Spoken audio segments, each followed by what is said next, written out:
izin ini ada 2 paparan bridging Prof sebelum nanti masuk ke paparan dari Prof. Selanjutnya kami persilakan Pak Karo Kesra. Maka Pak Karo.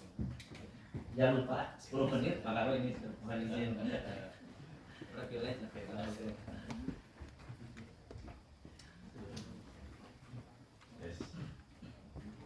Terima kasih Bapak Moderator. Bismillahirrahmanirrahim. Assalamualaikum warahmatullahi wabarakatuh. Salam Rasul. Makan tahu di Sukajadi dekat markas tentara. I love you seluruh peserta Gidi Rimbuh Aspem Kesra. Kan tahu ada tinggal nanya.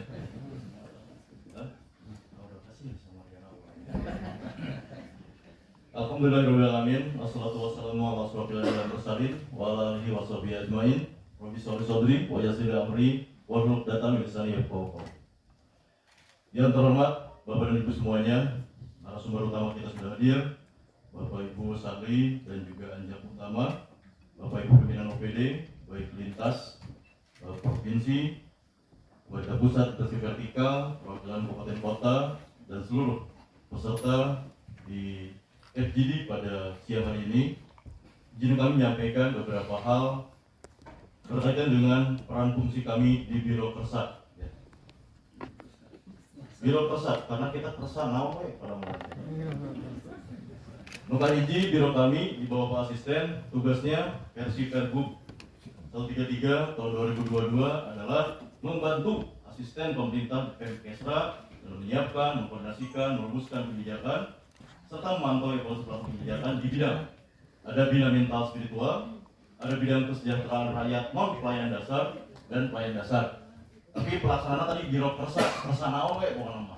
Ya. Nah, di biro kami, di biro Kesra itu kalau secara kenapa kita sebut biro kersa? Karena secara formal itu ada 16 urusan yang menjadi tugas kami pada level auxiliary staff dalam artian pelayanan, fungsi koordinasi dan fasilitasi termasuk monitoring dan evaluasi. Ini ada urusan wajib pelayanan dasar, ada wajib non pelayanan dasar dan juga ada urusan pilihan. Ini 16. Oh, belum disapa adalah para pimpinan dan perwakilan perguruan tinggi. Nah, berkaitan dengan hal ini, di luar 16 ini pun Biro Kesra gak bertugas dari karena tadi disebut Biro Kersa, yaitu urusan agama. Jadi urusan agama sebetulnya dalam konkuren urusan pemerintahan tidak masuk langsung ke dalam urusan Biro Kesra. Tapi secara absolut, urusan keagamaan teh menjadi penting. Sehingga kalau Pak Karo Kesra penampilan siga kieu ini karena kalinya banyak alim ulama. Jadi harus tampil lebih soleh gitu. Mantap Pak Karo. Nah, selanjutnya juga bicara tentang penugasan tadi sudah disampaikan oleh Pak Asda berkaitan dengan perguruan tinggi. Jadi pada saat berbicara perguruan tinggi ternyata tidak masuk dalam pembagian kewenangan. Dalam aturannya adalah manakala tidak ada OPD yang mengampu itu kembali kepada sekretariat daerah dan biro yang membidangi pemerintahan. Biro membidangi pemerintahan teh lamun teu Pak Faiz Pemotda Simboli. Karena tadi biro kami mau biro kersa, ya biro kersa deh, gitu ya. Sehingga fasilitasi untuk urusan perguruan tinggi sementara menjadi tugas kami dan ternyata dimasukkan juga di dalam renstra itu menjadi IKU dari Biro Kesra.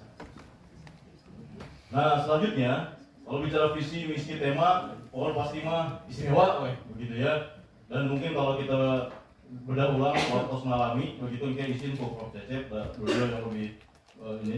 Kita tidak baca saja, nanti kita bagikan. Yang pasti adalah poin pentingnya adalah berkaitan dengan visi yang pertama, itu berbicara tentang terwujud sumber daya manusia yang cager, bager, bener, pinter, tersingat. Dan ini sebetulnya domainnya ada di Dinas Pendidikan, tetapi secara keseluruhan fungsi koordinasi, fungsi fasilitasi, wilai kepada kami yang ada di Biro Kersa. Selanjutnya untuk isu strategis, nextnya ini tentu juga menjadi masuk pegangan buat kita semua. Jumlah penduduk Jawa Barat, tantangan segala macam, itu tentu bisa kita baca saja. Tingkat pengangguran terbuka secara data ini pun kita bisa tampilkan.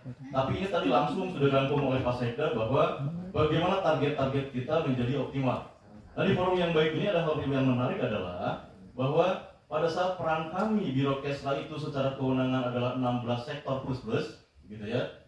Tapi pada saat berbicara tentang dokumen perencanaan, tentu juga ada batasan. Nah, mungkin di sini di forum yang baik ini juga karena dokumen sanes Quran dan hadis begitu ya. Artinya adalah pada saat itu bisa kita sempurnakan, kenapa tidak? Kan begitu. Makanya kami juga butuh saran masukan, perbaikan dari semuanya di forum yang baik FGD ini, tentunya untuk menyempurnakan apa yang sudah kami susun, kami konsepkan, dan tentu ini pun berproses tidak hanya di level setdanya sendiri, tapi perencanaan sampai juga di level Bapeda di Provinsi Jawa Barat. Bicara pendidikan, setelah pengangguran, bicara pendidikan juga tadi secara data ini TP tertinggi menurut tingkat pendidikan, baik sekolah kejuruan atau SMA, yang pasti adalah pertemuan hari ini berbicara bagaimana tadi, apakah kita siap dengan target yang menggetarkan, apakah kita siap dengan konsep bukna dari masing-masing. Tentunya juga di sini adalah bagaimana kita bersinergi untuk memastikan peran fungsi kita mengerucutkan tentang target yang akan kita tentukan. Baseline-nya adalah 2027. Itu harapan yang juga sudah disampaikan oleh Pak Sekda. Nah, terkait tentang perguruan tinggi, ini menjadi menarik adalah sebetulnya perguruan tinggi di Biro Kesra itu juga bukan hal yang baru. Karena memang kami sudah melaksanakan fungsi fasilitasi yang berkaitan dengan perguruan tinggi. Salah satunya adalah diawali dari prosesi MOU dengan beberapa perguruan tinggi. Tentu teknis MOU-nya mah ya di Pak Karo Faiz begitu ya. Tapi perguruan tingginya dari kami dan data yang kami miliki untuk perguruan tinggi di Jawa Barat itu di bawah Kementerian Dikbudristek sebanyak 367 perguruan tinggi, dan itu adalah untuk di perguruan tinggi negeri. Dan di bawah Kementerian Agama ada 183 perguruan tinggi, totalnya 550 perguruan tinggi. Dan di sini adalah tercatat bahwa dari data tersebut 173 perguruan tinggi telah menjalin MOU. Kenapa bicara telah menjalin MOU? Karena pada saat bekerja dengan pemerintah provinsi, dasar yang pertama adalah harus ada MOU dengan pemerintah provinsi. Dan itu sudah dilakukan, termasuk dari tahun-tahun sebelumnya, mekanisme kerjasama, baik melalui mekanisme hibah perguruan tinggi, termasuk juga beasiswa, termasuk yang tahun terakhir kemarin 2025 adalah ada namanya beasiswa Genius. Itu sudah kita lakukan dengan beberapa perguruan tinggi, dan tentunya juga itu yang akan kita hadapi di 2027 berkaitan dengan perguruan tinggi. Di slide ini terus terang kami tidak menunjukkan kesehatan, tidak menunjukkan yang lain, tetapi yang pasti adalah di 16 sektor tersebut mayoritas yang kami lakukan adalah berbicara tentang peran fungsi, fasilitasi, dan koordinasi. Meskipun juga ada hal penting yang menjadi tantangan bagi kami di Biro adalah juga tadi arahan Pak Sekda bahwa kurang teh Biro perlunya HOKP, begitu ya. Kita harus paham tentang target kesehatan itu sumbernya dari Sekda, dari Biro. Kita harus paham tentang pendidikan itu adalah dari Biro Kersa, sedangkan begitu dari Biro Kesra. Padahal sebetulnya kan memang di sini yang kita butuhkan adalah bagaimana kerjasama aktif dari Biro Kesra dengan OPD-OPD terkait, yang tentunya juga secara targeting IKU menjadi target dari dinas, misalkan dinas kesehatan, dinas pendidikan. Tetapi kami juga tentunya di forum yang baik ini judulnya kalau asa-asa silih kuartosan begitu ya, bahwa berkaitan dengan target stunting, berkaitan tentang menurunkan kematian ibu dan anak, itu pun tentunya selain kami sebagai fungsi fasilitasi, kami pun bisa paham secara filosofi dan yuridis dan sosial, misalkan kita kalau urusan Pak Yogi makan gitu. Nah, selanjutnya berbicara tentang pendidikan untuk pilar Pancawaluya, di sini sudah pada tahu sesuai dengan cagur, bagur, bener, pinter, tersinger, dan yang pasti juga ini menjadi semangat kita semua. Tidak hanya berbicara untuk urusan dinas pendidikan, tapi semua unsur yang berkaitan dengan pendidikan karakter yang ada di pemerintah Provinsi Jawa Barat untuk mewujudkan Jawa Barat istimewa. Ada lagi berkaitan juga dengan di Biro Kesra itu ada tugas, kalau dahulu ibunya di Biro Kesra kalau dulu. Nah, dari tahun kemarin dan tahun ini itu menjadi IKU dari Kes Bangpol.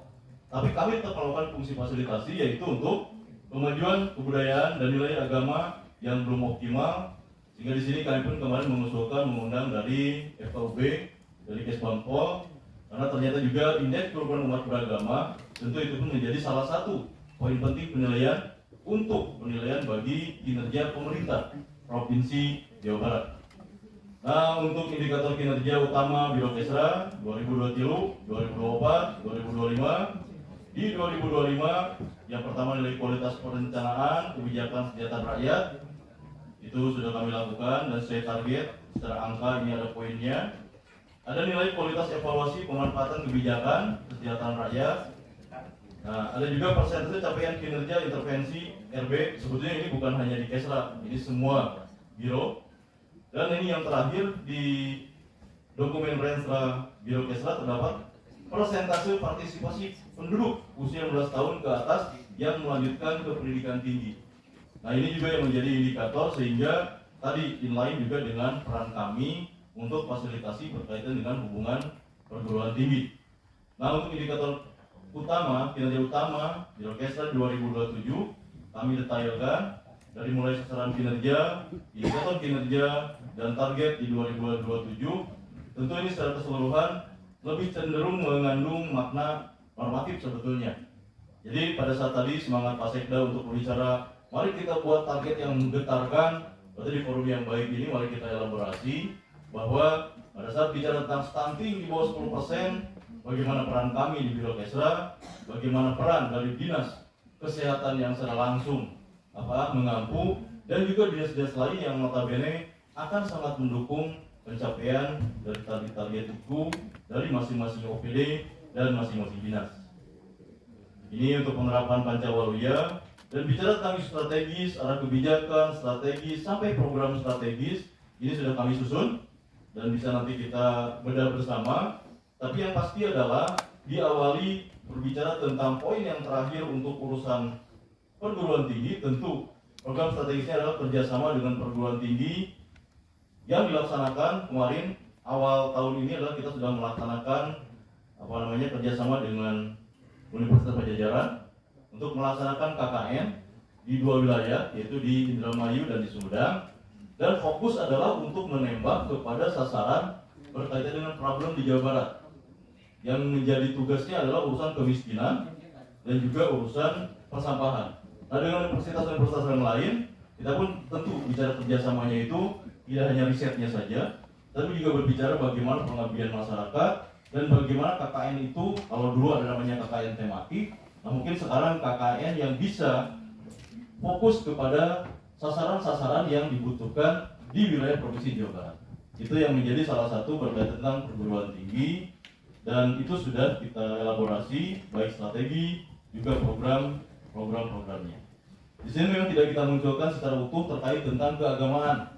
Padahal kalau Bapak dan Ibu ini sekaligus curhat begitu ya, bahwa setiap Sabtu dan Minggu kami itu menjadi TKW, tenaga kerja weekend, karena kebanyakan urusan keagamaan. Itu ya Pak Ustadz Asep Anon. Terima kasih sudah hadir.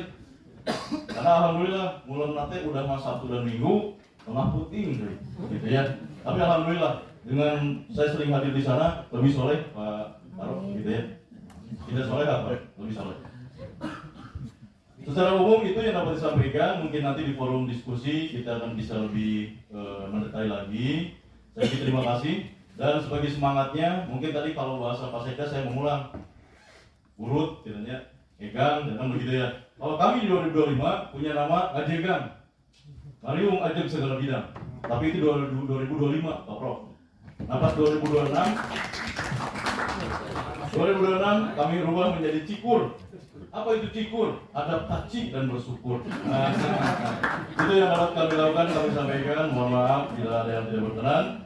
Wassalamualaikum warahmatullahi wabarakatuh.